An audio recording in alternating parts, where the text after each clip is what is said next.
Welcome to a very short review of a very nice quiver. So it's about a Korean quiver. It's this one. It's the Black Dragon. And Yeochang Yun has created it and crafted it. He has also made the samples of these metallic parts. And I want you to show you the Black Tiger version. The Black Tiger version looks like this. And you see they are very similar. The build is the same, so leather pieces are the same. The stitching is the same. So from behind you wouldn't see or notice the difference. But from the front view you can see it.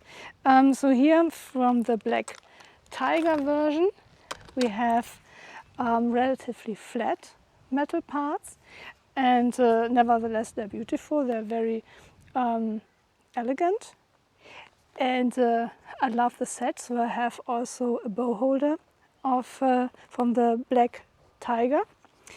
But since I'm a fan of dragons, I needed to have the Black Dragon version, of course. And so this is how it looks like. So the metal pieces are thicker, and I didn't weight it, but I don't mind. So you carry it on the hips, so it doesn't make any difference if there's a gram more or less.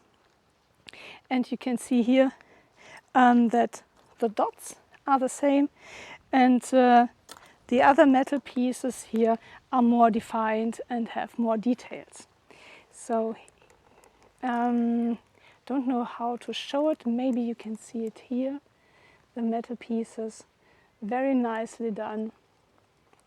And this on the bottom goes around. So it's very cool. The belt is a bit thinner with the Black Dragon. I don't think that there's a specific reason for it. So this is the belt for the Black Dragon, and this is for the Black Tiger. I think they are both equally usable. Yeah. And yeah, and now I can show you shooting with it. I think these quivers are really beautiful, and whenever I have been asked in the past if I could do a Korean quiver, I always say Yeochang does it excellently, so I cannot do it better. And so yeah, just in case you want a Korean quiver, contact Yeochang. He is the one who can help you with this. And I'm very happy that I have it. And I could take it with me to the Korean Archery days, which had been last weekend. I think it was last weekend. Yes, it was a bit rainy there, so the first day I have worn this quiver, and the other days in the rain I had worn the Black Tiger. All right, before we shoot, I would like to show you how the bow looks with other colors. So of course a black bow always matches a black quiver, like this. And then we have brown, also looks good, and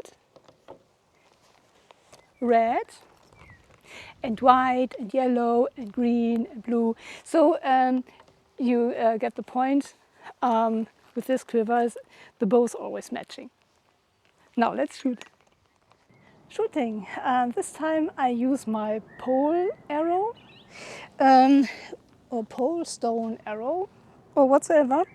In Korea it's quite common that there are poles with bands attached where you can attach your arrow. In this case I have here a whistling point, and it's made of brass, and so is the ring. It's a relatively heavy arrow, so always is matching the bow because my bows are not stronger than 50 pound, and usually I practice Korean archery with around 35 pound since the draw is very long. The band is attached to a stone that has a weight of 5 to 6 kilos or more, I don't know, and it's enough weight to stop the arrow after 5.5 meters. Regarding the style, so last year I thought I had it that I stand in front of the target. This time I have learned it's a bit more open. So important is that the forehead is pointing to the target, chin is getting down, and if you raise the bow, then you always go 50-50 to front and back. It's like this. You inhale, exhale, and turn the body. So the upper body is twisted a bit, and but needs to be comfortable. Then you press the buttocks. Then everything is tight here. You have then the right position in which you think you could reach the target, and then if everything is fine, release. For the moment when you have got into this final position, you stop inhaling or breathing. You stop breathing. So, and after the release, everything is fine. You can do fancy stuff, you can do the minimal stuff. This is up to your flavors. As long as it's not a collapsing release, everything is fine, and you can hold the bow like this, or you can let it turn like this. Then you wait until the arrow has landed, because 100 or 145 meters is a distance, and you always have the time then to lower your bow, to watch the arrow land and check if you have got a hit. If not, you can adjust, so it's always good if you have remembered where the target is. In my case, the target is somewhere here. Okay, so now I do it here in the garden. I have here this male ring I have crafted last year.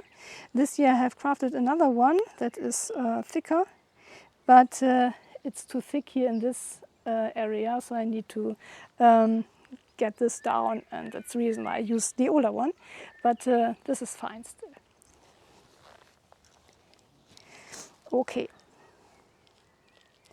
Now I pretend that the peach tree is my target.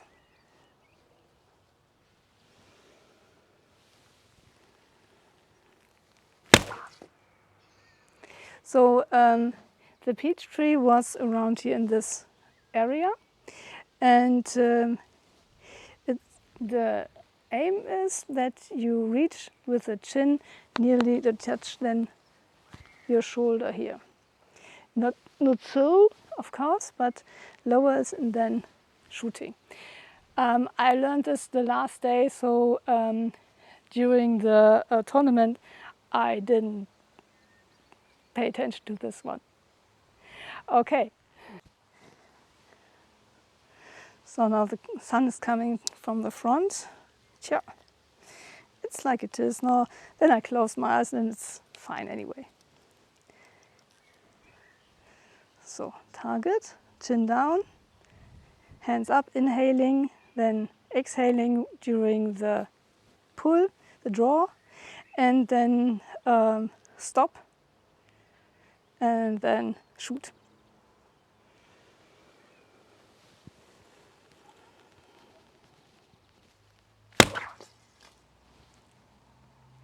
Chin down.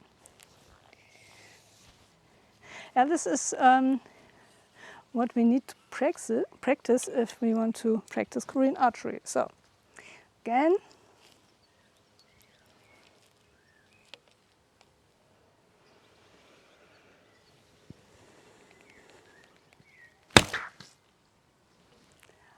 Like this, yeah. So far it feels good, and now it would be nice to know if I would have hit It was a bit funny during the event. I was asked how to do it, and then I told it, and until then I didn't have a hit at all. So I shown it, released, waited, and got a hit. We did this again, this exercise, another hit. So I hit 3 times, and during the tournament, not at all. So I made something wrong. Because it's always like this, if you do it right, it works. All right, because it's so much fun, do it again.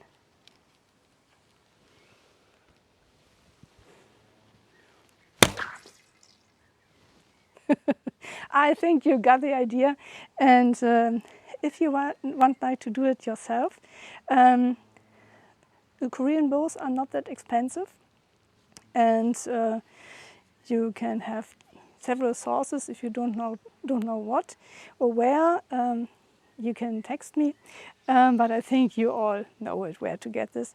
And if you want to practice the style, drill a hole in the stone, attach paracord band, 5 or 6 meters, what you have, and yeah, whistling point is the key. Just for information, the targets, the Korean targets, are made of some kind of fabric or so, and so the point is rounded. So this is a brass point, and yeah. So if the arrows hit the target, you always see that there's an impact and the fabric moves. So you can distinguish if it's the wind or the arrow. And sometimes the arrow hits through the fabric, even if it's a rounded point. So this is very interesting. So my arrows have gone through the target.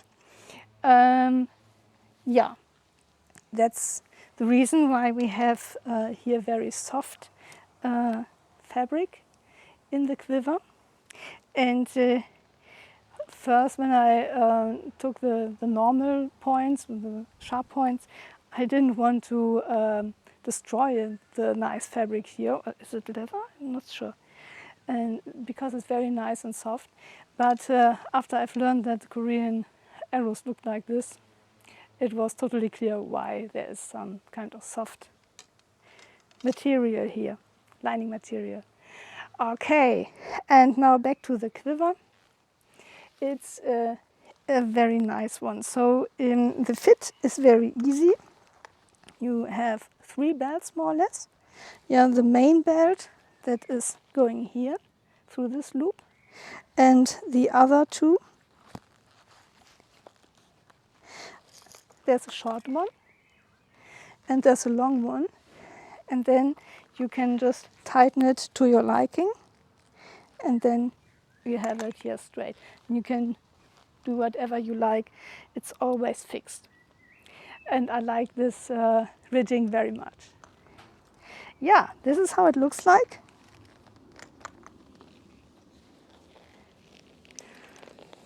A very nice quiver. Okay, thanks everybody for watching, and if you practice archery or Korean archery, have fun. It doesn't matter which style you practice, as long as you have fun and don't hurt yourself too much. Okay, thanks guys. Bye bye.